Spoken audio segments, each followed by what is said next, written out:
This one's called the Haunted Castle. So one night, my team and I were dispatched to go down to this castle. There were some dignitaries that were going to be there the next day.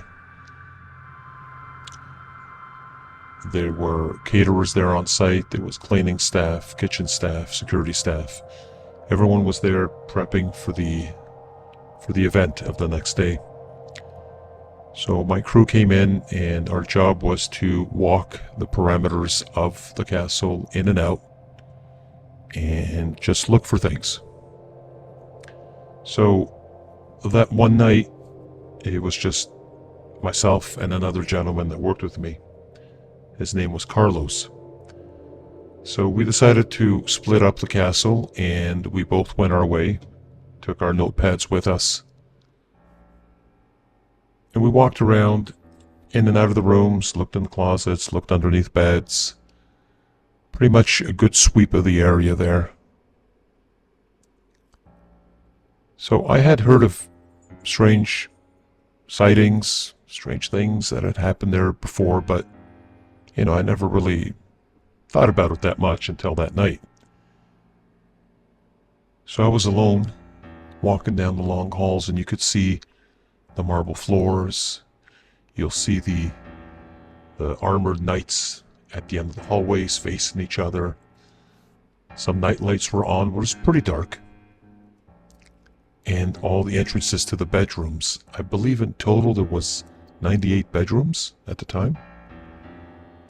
Big place, about 65,000 square feet. So we had our work cut out for us. So I started walking down the hall. First room I went into.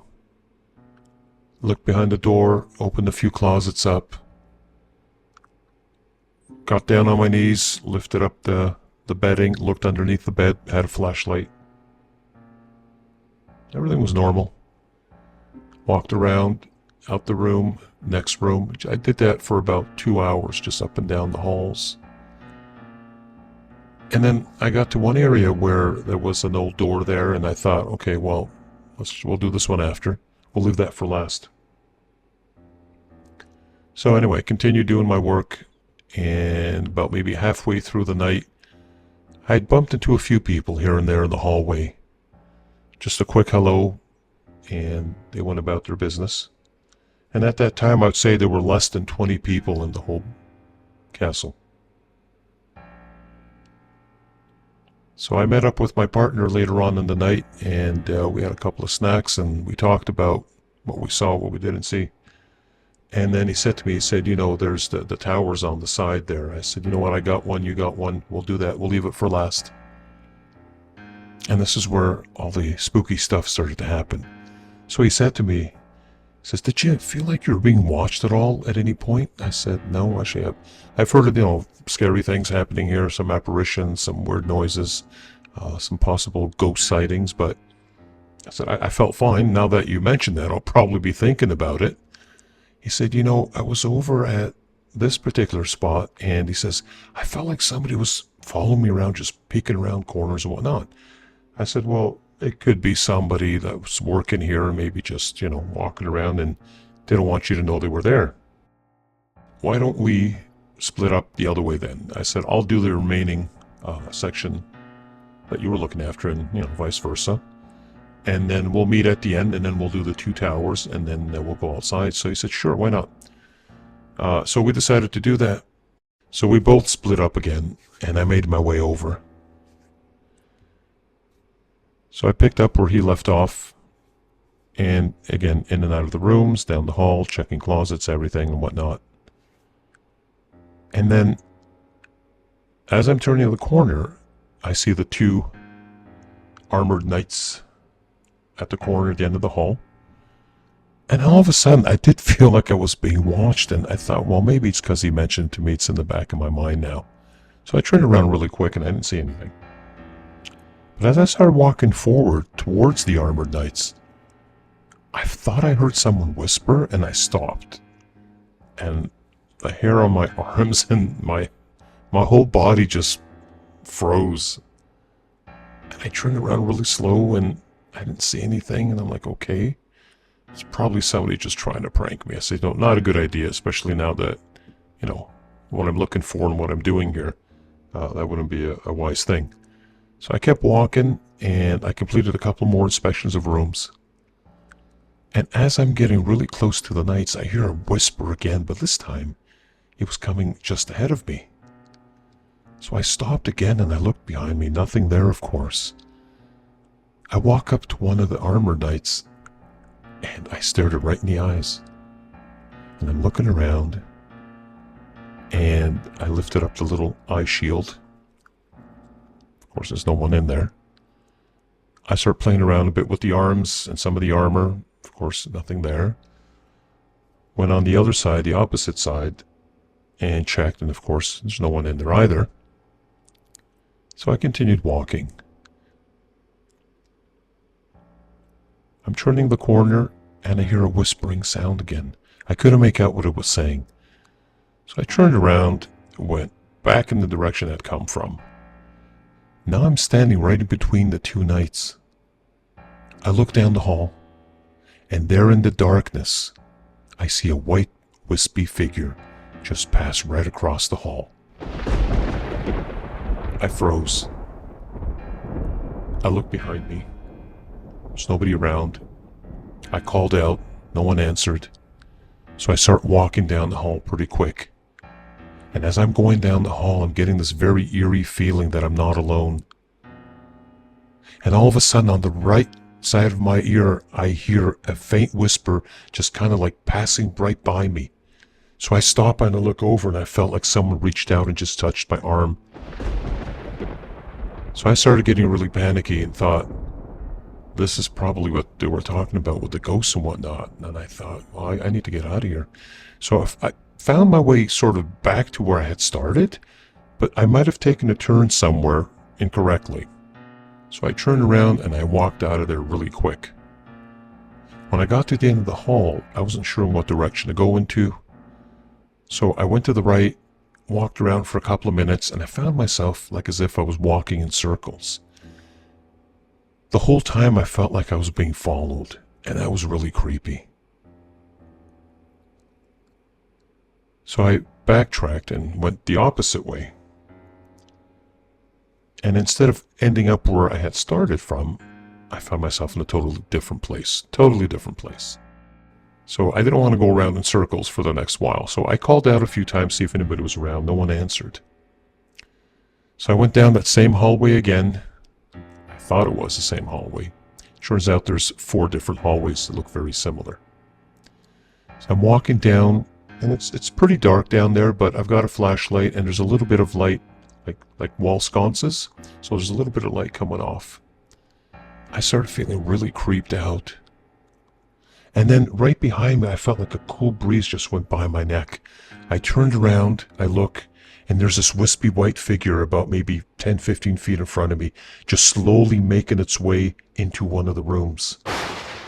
So I called out, naturally started walking towards the room.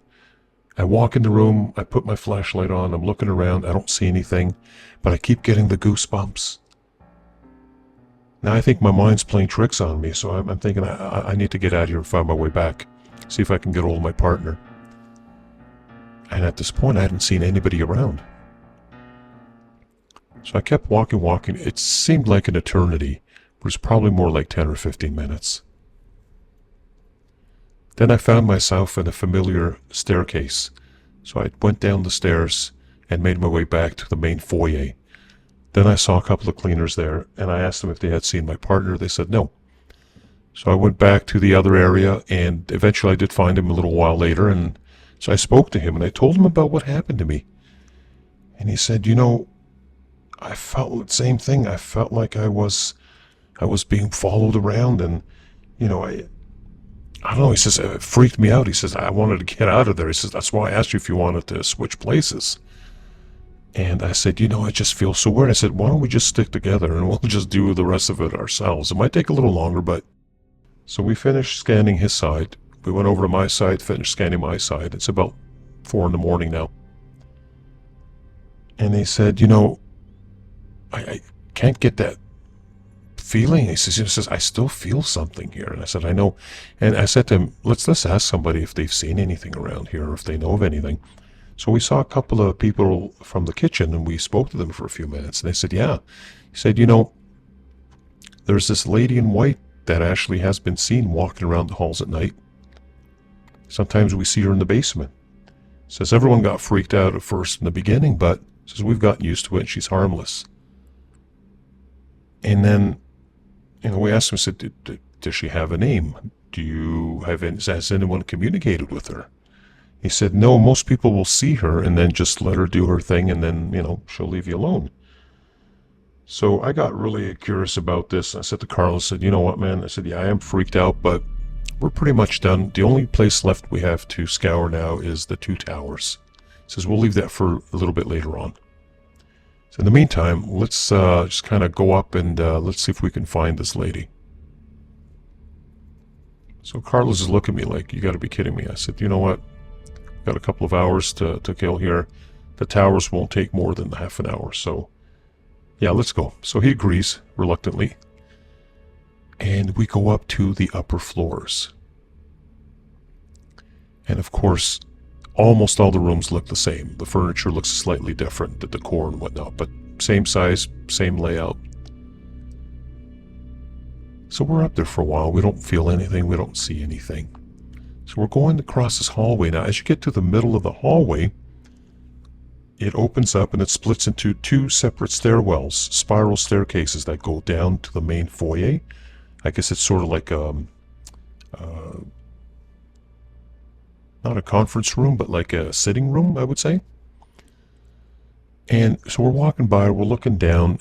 Carlos looks over and he says, Frank, come here. He grabs my arm. He goes, look, look, look, look. And we both look down, and right where the 2 staircases meet, there's this lady standing there. So we're looking at her, she's looking at us. Carlos says, can we help you with anything? And I said, dude, I don't think she's real, man. He goes, I don't care. So I gotta find out who that is. So we both start walking down the staircase, and suddenly she just, like in an instant, in the blink of an eye, she just dissipated into the air. So we're both looking at each other and going, we gotta get the hell out of here. I said, let's call security and let's talk to them. I said, this is really creepy. I said, the last thing we want to do is have stuff like this happening tomorrow. We had some very important people showing up in the morning, so we got a hold of security, and they told us the whole story about the lady in white. They told us the story of the owner and his wife showing up once in a while. Some stable hands that used to work there that still linger around the property. But he said to us, goes, have you guys gone up to the tower yet? And we're like, no, we're saving that for later on. He goes, yeah. He says, I would do that when the sun's up. He says, that's pretty creepy up there at night. I go, why? He goes, let's just say that when we do our perimeter and we walk, we always go in pairs. Apparently there was a guard that went up a few years earlier that had seen something up there. It freaked him out so much that he actually fell down. And so now they've asked that, somebody accompany someone. So they now go in pairs. And I'm thinking, that's just crazy. He says, yeah, be careful up there. So we continue walking around, and he said, look, if you see anything, just ignore it. Try not to engage, because it's just going to freak you out. So we kept doing our job. Anyway, so we're walking around. At one point, we sat down in one of the sitting rooms in a different area. We're talking, going through our notes, and then all of a sudden we hear this very faint whisper again. So we both look in the same direction to our left. And there in the corner, right next to one of the fireplaces, is that lady in white again. And we both stood up and said, oh my God, she's right there. And like literally maybe 10, 12 feet away from us. But she wasn't in full 3D. Again, it was sort of a wispy image. So Carlos says, what should we do? I said, just ignore, man. Just stop looking, ignore, and hopefully she'll go away. He says, okay, dude. So we're sitting there and we're talking, and she's still standing there. And all of a sudden you hear like a very quick rushing wind come right by us. And she was gone. And we're like, just finish up here. We got the 2 towers left to do, and right after that, we're done. We get to go home. So, finally the time comes, we have to go and inspect the towers. So we decided to go as a pair. So up the spiral stair we go. So I open the door. We walk in, got our flashlights on, we're looking around. The room smelled very musty. So we walked out, up to the window, and we looked out the window. We could see the property from there, see the grounds. So we walk around the room, looking at each other, hoping nothing happens. And the door all of a sudden closes behind us. Carlos runs over and grabs the door, and he opens it again. He goes, I said, man, listen, it's just, that's the way we've never been up here, so maybe that's what happens. The door closes on its own. No big deal. He says, okay. So he lets the door go, and the door's not closing. It's like, all right. So we walk around, and there's these little openings like doorways, but it's all open there. It's hard to explain. I'll put a picture up for you guys to see. So we're walking around and whatnot, and we make our way out, down the stairs, made our way across, and then Carlos says to me, he says, you know what? He says, I left my notepad in there. I was like, oh man. I said, well, just go and grab it. He's like, no, I'm not going by myself. I was like, all right. So we walked all the way back. We go up the spiral stairs. The door's not opening now. Okay. So after fidgeting around for a couple of minutes, we finally get the door open. We walk in. Can't seem to find this notepad. And he's like, man, I got all my notes and stuff there. I said, anything you can just jot down and remember? He goes, yeah. I says, I've got it all up here in my head. But, you know, it's just, I got to write that all over again. So anyway, we go downstairs. We make our way across. As we're going across, we see something on the floor, like way ahead of us. He said, I can't believe it. It's my notepad. He says, I'm pretty sure I left it up in that tower. He said, I remember having it there last. I thought, that's very strange. I said, well, maybe somebody picked it up and brought it to you. So he says, man, don't joke around with that, man. So anyway, finally the shift ended. So we had a debriefing session with a bunch of people, and we talked. And then someone looked over at me and said, so did you guys see anything tonight? We're like, what do you mean? He says, no, just wondering. He says, usually when people come here at night, there's reports of, people and things being seen and heard. I said, yeah, as a matter of fact, this lady in white, we've seen her a few times tonight. Everybody just looked at me and said, you saw her? I said, yeah, we both did. He goes, man, it's so rare. She shows up once in a while, and when she does, it's just for a few seconds and she's gone.